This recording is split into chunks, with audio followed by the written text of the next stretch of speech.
331 depois de Cristo, nós ainda não tínhamos a Bíblia, que é uma coleção de livros encadernados num só códice.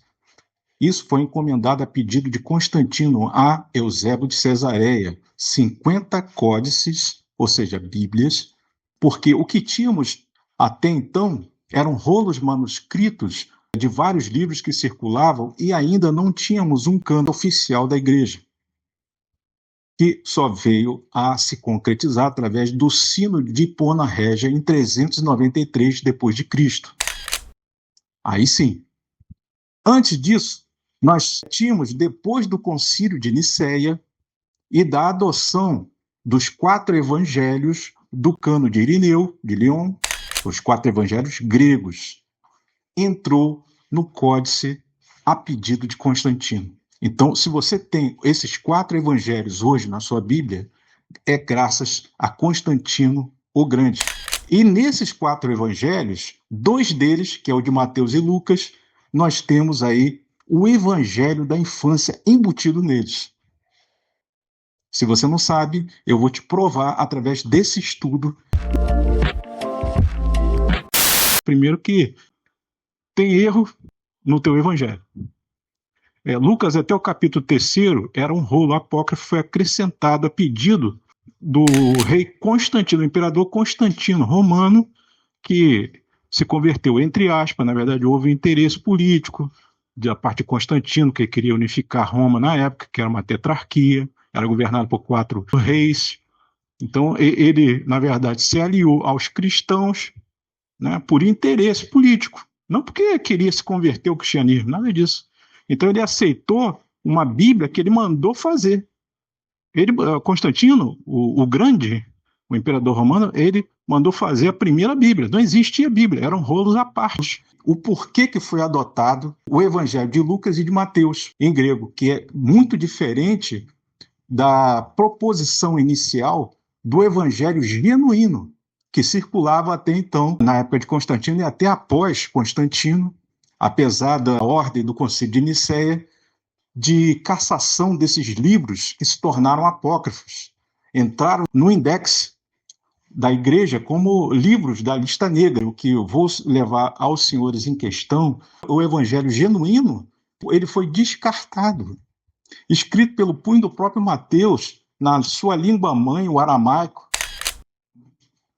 O porquê que o Mateus original ele foi deixado de lado, ele foi descartado e foi priorizado esses evangelhos, que são uma imitação em grego, escrito em grego, que não tem nada a ver com a narrativa do texto oficial escrito pelo Mateus. Por que eles fizeram isso?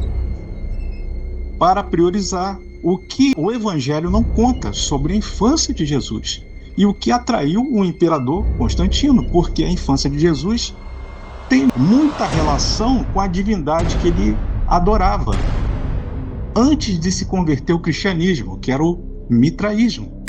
Mitra é uma deidade indo-persa que tem muita relação com a história da infância de Jesus. Ele nasceu em 25 de dezembro, ele é ligado ao culto do Sol Invicto. O dia dele é o primeiro dia da semana, o domingo, o dia de consagração a Mitra. No culto, que é feito em gruta, porque Mitra nasceu numa gruta, filho de mãe virgem, exatamente como a história da infância de Jesus conta. Então, essa similaridade com a infância de Jesus atraiu Constantino.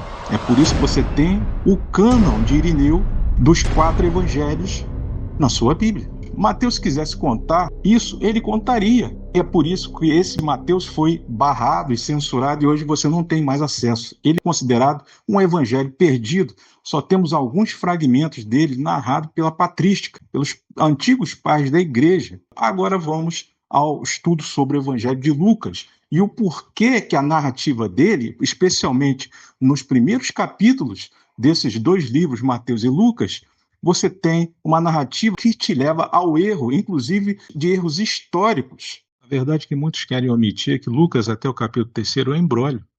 Notas de algumas bíblias revelam que o Evangelho de Lucas é uma compilação de obras de autores diferentes. Os 2 primeiros capítulos são separados em uma seção de prólogo chamado Evangelho da Infância, uma obra anterior que o autor de Lucas acrescentou à narrativa original.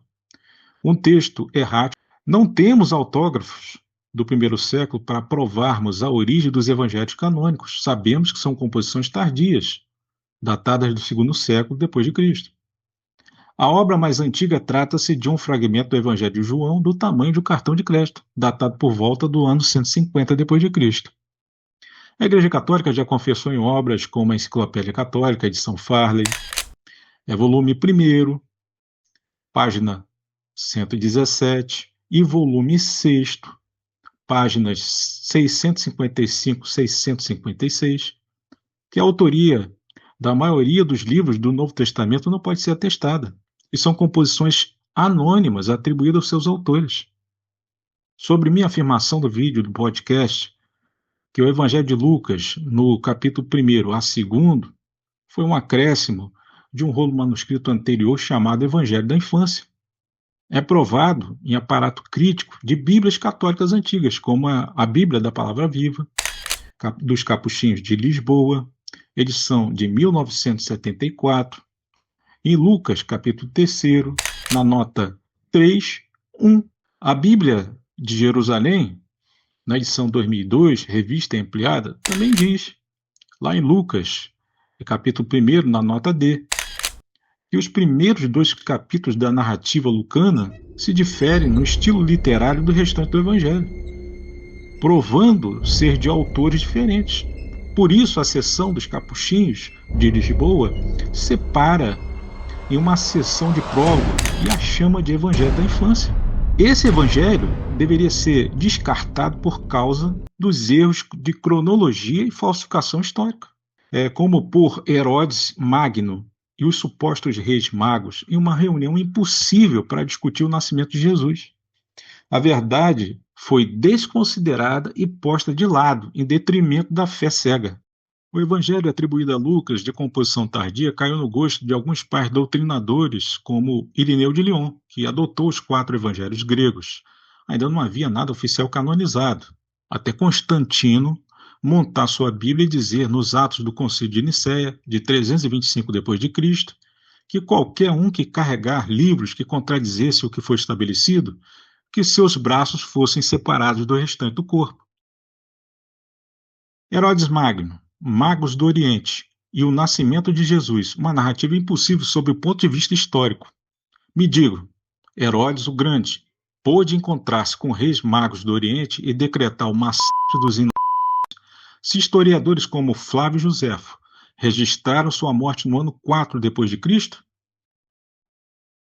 o nascimento de Jesus, segundo Lucas, capítulo 2, dos versos de 1 a 3, se deu durante o primeiro recenseamento de Quirino, por decreto de César Augusto, mas Joséfo, em Antiguidades Judaicas, no livro 18, capítulo 1, atesta que isso ocorreu entre os anos 6 a 7 depois de Cristo. As discrepâncias temporais nos eventos implicam em um rolo mais antigo que foi traduzido ao grego e acrescentado com leves retoques até o capítulo 3º do Evangelho. Segundo nota do aparato crítico católico, os supostos erros lucanos ou de um texto alienígena original, os capítulos de 1 a 2 que descredibilizam toda a sua narrativa.